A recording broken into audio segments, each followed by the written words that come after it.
I'm Peter Austin. That is the duration of the Dutch Scilly War, alleged to be the longest single declaration of war in history, and this is interesting. For those who don't know, the Scilly Isles are a collection of islands within the ceremonial county of Cornwall in England, and in 1986, the chairman of the Council of the Isles of Scilly, a Mr. Roy Duncan, wrote a letter to Rijn Houdekoper, the Dutch ambassador in London, inviting him on a visit. This wasn't a mere social call though, for when Houdekoper arrived to the archipelago, he took part in a ceremony in which he presented the Scilly Isles with a peace treaty, putting an end to a war that had reputedly been ongoing for over 3 centuries without a single shot ever being fired. But had it really? Well, let's find out. This is the strange case of the 335 Years' War. So what's going on here? Why would the Netherlands have ever declared war on a small collection of islands off the coast of Cornwall? And if they did have their reasons sometime in history, why did the war carry on all the way up to the 1980s? Well, it all goes back to the tail end of a whole other dispute, the English Civil War, a series of conflicts starting in 1642 in which parliamentarian factions led by Oliver Cromwell sought dissolution of the monarchy and battled with King Charles I, his son Prince Charles, and their royalist allies. The conflict was a defining period in British history, but to cut a very long story short, by 1648 things weren't going at all well for the royalists. Most of their English forces were driven so far west and south by Cromwell that their navy abandoned the mainland entirely and sailed beyond the Cornish coast to the Isles of Scilly, which was at the time governed by an ally of Prince Charles, Sir John Grenville.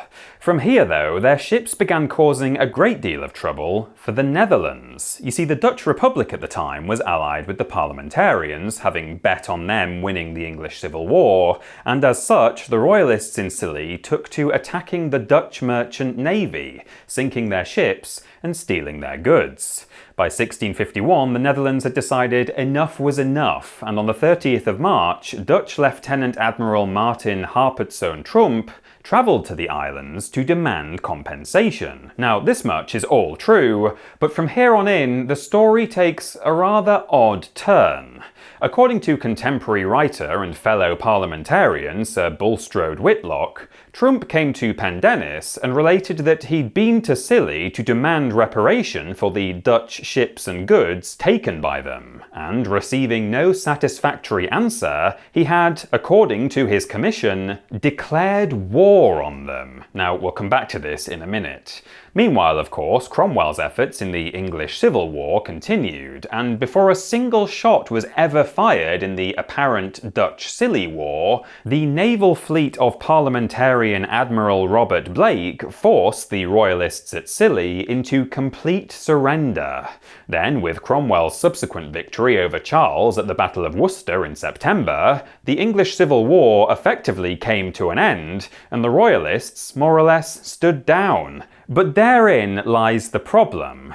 Allegedly, because Tromp had only declared war with a small group of islands rather than the larger nation of England of which those islands were a part, the Netherlands, who weren't at war with England, never felt the need to make an official declaration of peace in the Scilly Isles.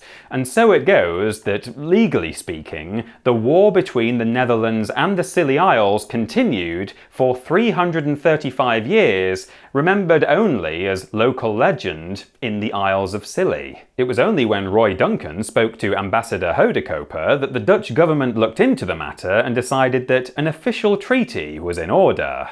It's said that the ceremony was a very good-humoured one, and that the ambassador remarked, "It must have been horrifying for the Scillonians to know we could have attacked at any moment." Indeed, and for such a long time as well. Of course, history has seen various prolonged periods of intermittent conflict that have lasted far longer than 3 centuries, but this treaty saw the end of history's longest ongoing declaration of one war, and all without a single casualty in 335 years.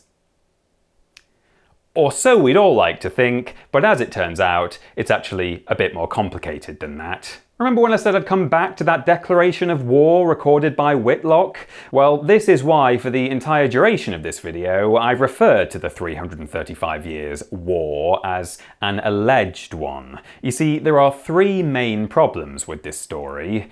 First and foremost, Whitlock's memorials, the text where that claim comes from, isn't actually a particularly reliable source. Indeed, the 11th edition of Encyclopaedia Britannica calls it a work which has obtained greater authority than it deserves, being largely a compilation from various sources composed after the events and abounding in errors.